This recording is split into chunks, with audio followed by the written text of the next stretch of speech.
TED Talks are recorded live at the TED Conference. This episode features novelist and poet Chris Abani. Here's Chris Abani. My search is always to find ways to chronicle, to share, and to document stories about people, just everyday people. Stories that offer transformation, that lean into transcendence, but that are never sentimental, that never look away from the darkest things about us. Because I really believe that we're never more beautiful than when we're most ugly. Because that's really the moment we really know what we're made of. I grew up in Nigeria with a whole generation in the 80s of students who were protesting a military dictatorship, which has finally ended. So it wasn't just me, it was a whole generation of us. But what I've come to learn is that the world is never saved in grand Messianic gestures, but in the simple accumulation of gentle, soft, almost invisible acts of compassion, everyday acts of compassion.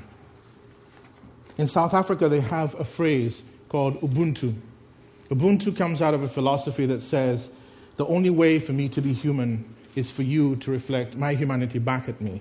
But if you're like me, my humanity is more like a window. I don't really see it. I don't pay attention to it until there's like a bug that's dead on the window. Then suddenly I see it. And usually it's never good. It's usually when I'm cussing in traffic. That's someone who's trying to drive their car and drink coffee and send emails and make notes. So what Ubuntu really says is that there is no way for us to be human without other people. It's really very simple, but really very complicated. So I thought I should start with some stories. I should tell you some stories about remarkable people. So I thought I'd start with my mother. My mother was English. My parents met in Oxford in the 50s, and my mother moved to Nigeria and lived there. She was 5'2", very feisty, and very English. This is how English my mother is, or was. She just passed. She came out to California, to Los Angeles, to visit me, and we went to Malibu, which she thought was very disappointing. And then we went to a fish restaurant, and we had Chad, the server dude, the surfer dude serving us. And he came up, and my mother said, "Do you have any specials, young man?" And Chad says, "Sure, we have this salmon that's rolled in this wasabi crust. It's totally rad." And my mother turned to me and said, "What language is he speaking?" I said, "English, Mom." And she shook her head and said, "Oh, these Americans, we gave them a language. Why don't they use it?"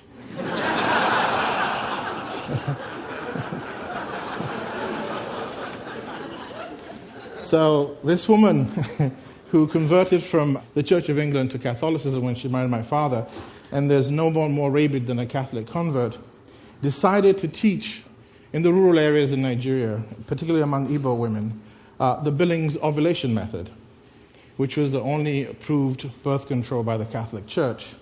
But her Igbo wasn't too good, so she took me along to translate. I was 7. So here are these women who've never discussed their period with their husbands, and here I am telling them, well, how often do you get your period? And do you notice any discharges? And how swollen is your vulva?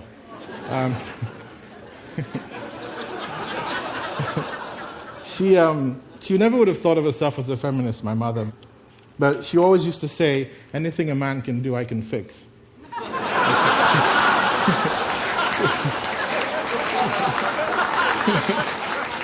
And when my father complained about this situation where she's taking this 7-year-old boy to teach this birth control, he used to say, "Oh, you're turning him into you're teaching him how to be a woman." My mother said, "Someone has to." Right? So, this woman, during the Biafran War, we were caught in the war. So my mother with 5 little children. It takes her 1 year through refugee camp after refugee camp to make her way to an airstrip where we can fly out of the country. At every single refugee camp, she has to face off soldiers who want to take my elder brother Mark, who's 9, and make him a boy soldier. So imagine this 5'2" woman standing up to men with guns who want to kill us. All through that 1 year, my mother never cried one time, not once. But when we were in Lisbon, in the airport, about to fly to England, This woman saw my mother wearing this dress, which had been washed so many times it was basically see-through, with 5 really hungry-looking kids, came over and asked her what had happened, and she told this woman. And so this woman emptied out her suitcase and gave all of her clothes to my mother and to us, and the toys of her kids, who didn't like that very much. But that was the only time she cried. And I remember years later, I was writing about my mother, and I asked her, why did you cry then? And she said, you can steel your heart against any kind of trouble, any kind of horror, but the simple act of kindness from a complete stranger will unstitch you. The old women in my father's village, after this war had happened, memorized the names of every dead person. And they would sing these dirges made up of these names, dirges so melancholic that they would scorch you. And they would sing them only when they planted the rice, as though they were seeding the hearts of the dead into the rice. But when it came for harvest time, they would sing these joyful songs that were made up of the names of every child who had been born that year. And then the next planting season, when they sang the dirge, they would remove as many names of the dead as equaled as many people that were born. And in this way, these women enacted a lot of transformation, beautiful transformation. Did you know that before the genocide in Rwanda, the word for rape and the word for marriage was the same one? But today, women are rebuilding Rwanda. Did you also know that after apartheid, when the new government went into the parliament houses, there were no female toilets in the building? Which would seem to suggest that apartheid was entirely the business of men. All of this to say that despite the horror, despite the death, women are never really counted. Their humanity never seems to matter very much to us. When I was growing up in Nigeria, and I shouldn't say Nigeria because that's too general, but in the Ehubo, the Igbo part of the country where I'm from, there were always rites of passage for young men. Men were taught to be men in the ways in which we are not women. It's essentially what it is. And a lot of rituals involved killing little animals, progressing along. So when I turned 13, and it made sense. It was an agrarian community. Somebody had to kill the animals. There was no Whole Foods you could go and get kangaroo steak at. So when I turned 13, it was my turn now to kill a goat. And I was this weird, sensitive kid who couldn't really do it. But I had to do it. And I was supposed to do this alone. But a friend of mine called Emmanuel, who was significantly older than me, who'd been a boy soldier during the Biafran War, decided to come with me. And which sort of made me feel good, because he'd seen a lot of things. And when I was growing up, he used to tell me stories about how he used to bayonet people, and their intestines would fall out, but they would keep running. So this guy comes with me. And I don't know if you've ever heard a goat or seen one. They sound like human beings. That's why we call tragedies a song of a goat. My friend Brad Kessler says that we didn't become human until we started keeping goats. Anyway, a goat's eyes are like a child's eyes. So when I tried to kill this goat and I couldn't, Emmanuel bent down, puts his hand over the mouth of the goat, covers its eyes so that I don't have to look into them while I kill the goat. It didn't seem like a lot. This guy who'd seen so much and to whom the killing of a goat must have seemed such a quotidian experience, still found it in himself to try to protect me. I was a wimp. I cried for a very long time. And afterwards, he didn't say a word. He just sat there, watched me cry for a while. And then afterwards, he said to me, "It will always be difficult. But if you cry like this every time, you will die of heartbreak. Just know that it is enough sometimes to know that it is difficult." Of course, talking about goats makes me think of sheep, and not in good ways. So, I was born 2 days after Christmas. So growing up, I had a cake and everything, but I never got any presents because we were born 2 days after Christmas.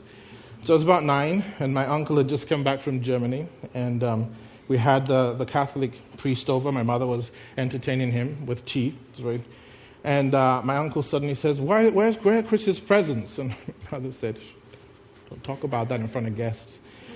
But he was desperate to show that he'd just come back. So he summoned me up and he said, go into the bedroom, my bedroom, take anything you want out of the suitcase. It's your birthday present. I'm sure he thought I'd take a book or a shirt, but I found an inflatable sheep.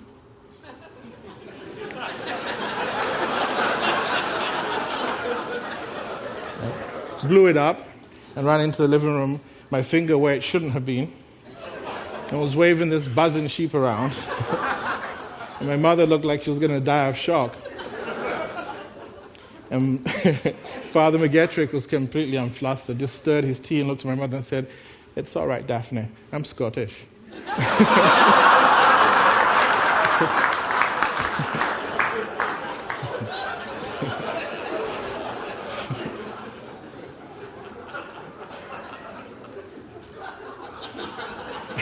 My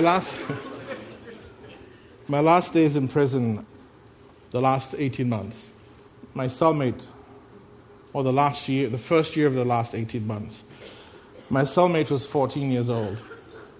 His name was John James. And in those days, if a family member committed a crime, the military would hold you as ransom till your family turned themselves in. So he was this 14-year-old kid on death row. And not everybody on death row was a political prisoner. There were some really bad people there. And he had smuggled in two comic books, Spider-Man and X-Men. He was obsessed.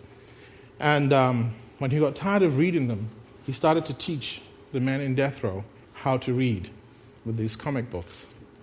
And so I remember night after night, you'd hear all these men, these really hardened criminals, huddled around John James, reciting, "Take that, Spidey." It's incredible. When I was really worried, he didn't know what death row meant. I'd been there twice, and I was terribly afraid that I was going to die. And he'd always laugh and say, "Come on, man, we'll make it out." And I'd say, "How do you know?" And he said, "Oh, I heard it on the grapevine." They killed him.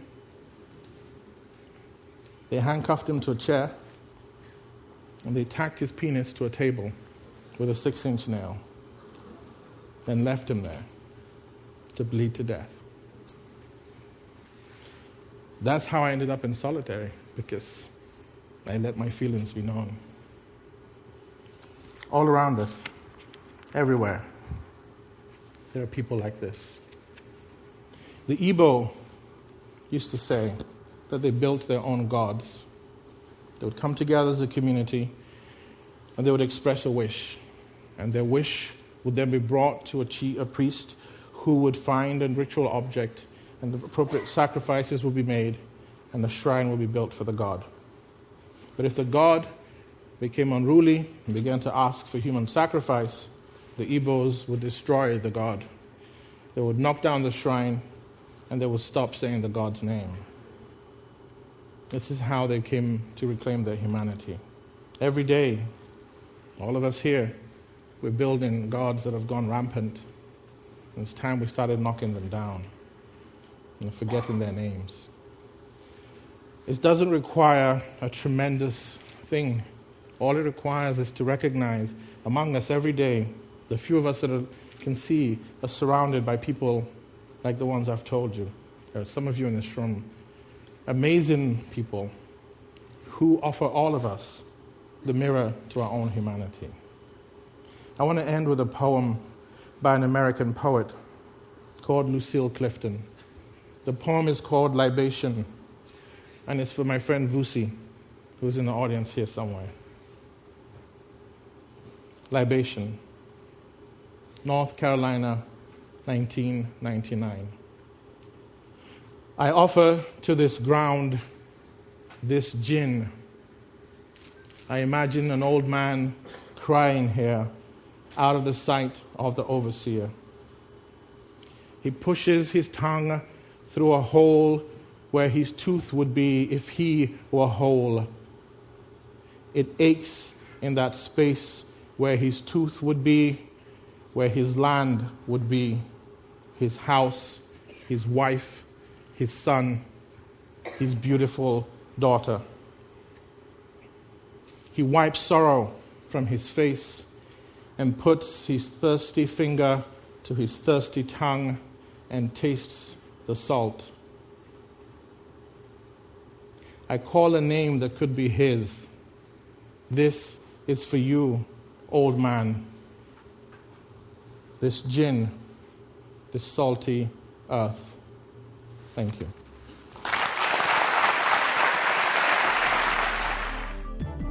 That was Chris Abani, recorded at the TED Conference in Monterey, California, February 2008. For more information on TED, visit TED.com.